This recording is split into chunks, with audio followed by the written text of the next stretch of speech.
Who is Red Hood Rapi?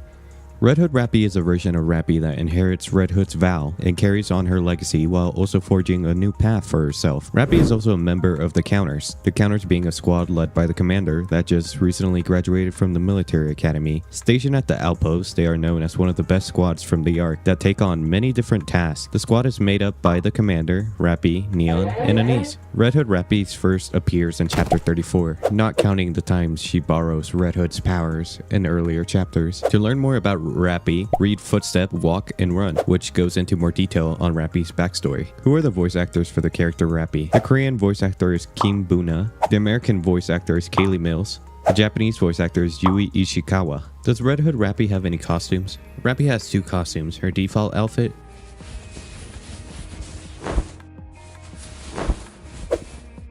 and her swimsuit outfit. It's still too soon for anything else, but if you want, holding hands is fine. With another one coming out soon since she won the popularity poll. Neon? Anise? Do not worry, Commander. We will protect you. What are you guys? Booyah!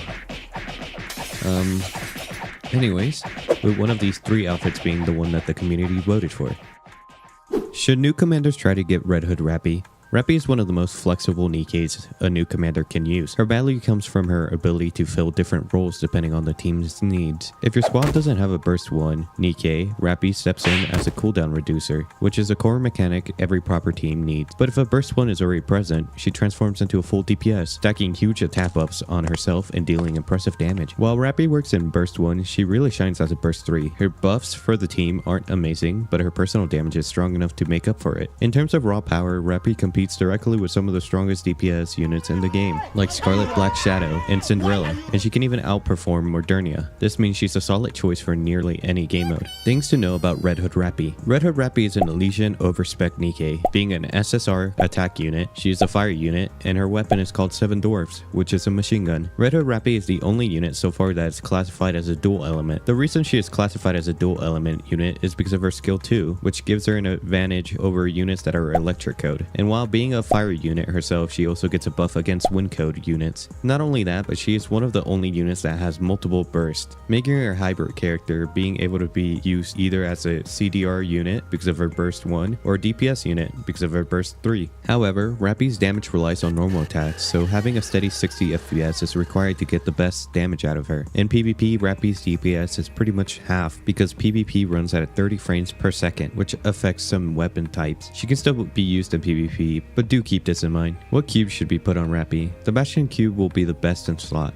However, if you're running a reload team, Resilient Cube will work better. A reload team is a team that reloads insanely fast, with units like Crown, Privity, and Admi. You can also use the Destruction Cube if the enemy has parts. Should you give Rapi a commander doll? I would give every unit that you use a commander doll. However, the question is, should you level it up? I would, since Red Hood Rapi can be used in almost every team, and having a bit more stats never hurt, but the final choice is always up to you. What is the recommended overload gear for Rapi? Essentially, she will first need around 4 rolls of max ammo. Max ammo will allow her to fire more, making her do more damage since she can stay in the fight for longer. After that, go for 4 rolls of elemental damage. This will improve damage since Rapi is classified as being a dual element. After this, go for 4 rolls of attack to boost her damage. Attack can also help if you play her as a burst 1. That should fill up all the slots, so in simple terms, every gear wants a max ammo, an attack buff, and an elemental damage buff. This will maximize your damage with this unit. Now, let's start understanding Red Hood Rapi skill. But before we begin, if you're wondering how much to invest into each skills, I believe that you should invest equally if you're going to use her as an all-rounder. In my opinion, this is the best option. But you can also focus on skill 1 if you're going to use her as a CDR unit, or focus on skill 3 and 2, which buff her main DPS. I would personally recommend going 4-4-4, then 8-8-8, all the way until you max the skill at 10-10-10. Yes, it is worth maxing out her skills. Now let's start talking about skill 1, Battlefield Assessment. Rapi's skill might look complicated at first, but it's actually pretty straightforward once you break it down. At the start of the battle, and again, at the end of every full burst, the game checks if there's a burst 1 Nikke in your team. Depending on that, Rapi will take on 2 roles. If there's no Burst 1 present, she enters what's called Combat Assist mode. In this mode, she acts like a Burst 1 for the team, giving cooldown reduction. On the other hand, if there is a Burst 1 already in the lineup, she drops Combat Assist and focuses entirely on being a damage dealer. Her effects during full burst also change depending on her status. If she's in Combat Assist mode, the whole team benefits from reduced burst cooldowns and a small attack boost, helping the squad cycle burst faster. However, if she is not in Combat Assist mode when entering full burst, she gets an attack bonus of 95.04% for 10 seconds, and she also gets damage up 2 parts by 48% for 10 seconds. There's also a special detail worth mentioning. If your Burst 1 unit gets destroyed during a full burst, Rapi will automatically switch into Combat Assist mode afterwards, effectively giving your team a second chance to keep cycling burst. This little mechanic can be a lifesaver in tough boss fights. However, if the Burst 1 dies outside of a full burst, the effect won't trigger. In short, this skill makes Rapi very adaptable. She can either support the team by keeping burst going or switch into a heavy DPS role. Another important aspect of Rapi's Red Hood's kit is how she interacts with interrupted parts, or QTEs. These are the red circles that appear on certain bosses and need to be broken in order to cancel their powerful attacks. Rapi has a natural boost to the damage she deals against these parts, making it much easier for her to shatter them quickly. This is especially valuable in difficult fights where failing to break the QTE can lead to your team being wiped. On top of that, the damage dealt to the QTE circles are also counted against the boss total's health. That means Rapi isn't just helping to protect the team, she's also adding a minor DPS boost whenever QTE mechanics appear. Against bosses with tanky or multiple QTE parts, this bonus damage can add up over the course of the fight. When should Rapi be used as a CDR unit? Rapi can also be played as a cooldown reduction unit, as we had stated before, and she performs the role very well if a commander doesn't have access to the usual Burst 1 options. If you're missing units like Litter, Dorothy, D, Killer Wife, or Roge, then using Rapi as a CDR is absolutely worth it. Unlike Killer Wife D or Roge, Rapi doesn't have any special conditions for cooldown reduction to activate. That means she works smoothly even in maps that require long periods of cover. This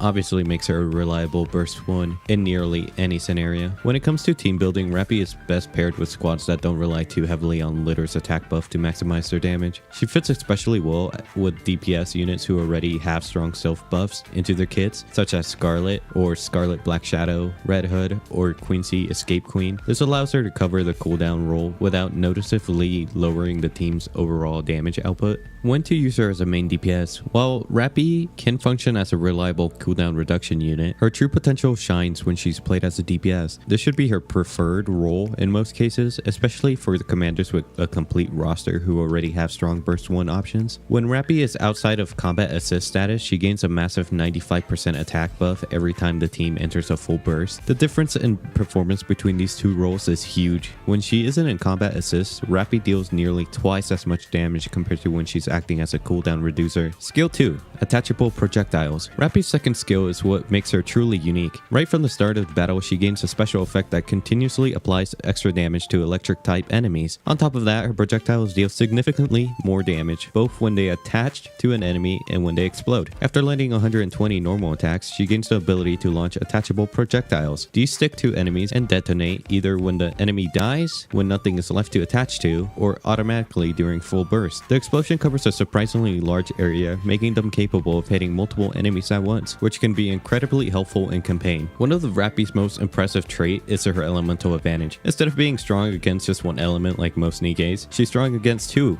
wind and electricity. It makes her especially valuable in solo raids and anomaly interception against bosses like Ultra and Indivilia. However, she's not considered to be both elements herself, so electric specific buffs won't apply to her. No buffing with Summer and Ease. Rapi's burst skill, Power of Inheritance, changes depending on whenever she's using a burst 1 or burst 3, further showing just how versatile she really is. When activating as a burst 1, Rapi provides a strong team support. Her burst cooldown is reduced by 20 seconds, which effectively makes her a 20-second burst 1 Nikke. This is a huge advantage as cooldown reduction is one of the most valuable mechanics in the game. On top of that, she gives her allies an attack buff based on her own attack. Unlike most burst 1 buffs that only last 5 seconds, her lasts for a full 10 seconds. While her buff isn't as strong as Litter's, it still reaches almost half of Litter's offensive power across all full burst cycles, making her an excellent backup option when Litter isn't able. When Rapi is used as a burst 3, the skill completely shifts into a damage focus skill. She targets the nearest enemy and unleashes a massive hit. At the same time, she greatly increases the damage of her attachable projectiles, which actually become stronger than her basic attack during the burst. These projectiles can even core hit, meaning they deal extra damage when striking the enemy's weak point. This makes her an excellent partner for Nikkes like Naga and Asuka, who boost core hit damage and can push her output even further. As to what team you should put her on, she can go on any team. That's why I'm not going to give any examples, because no matter where you put her, she probably works as either a DPS or a cooldown reduction unit. She's as good as Litter and competes with Cinderella and Scarlet for DPS damage, so anywhere you put her on the team, she'll be an excellent choice no matter what. The only team I wouldn't recommend is when it's specifically made for something, such as don't put her in a full electricity team as the burst one if that team is fully electricity. Of course, if you're missing Roge or Exia, you could fill in the B1 slot with her, but otherwise I still think Exia or Roge would probably fit this electricity team better than Rapi. But any other team that isn't specifically made for something, Red Hood Rapi can be played. But that'll be everything for today. Thank you guys so much for watching. Until next time.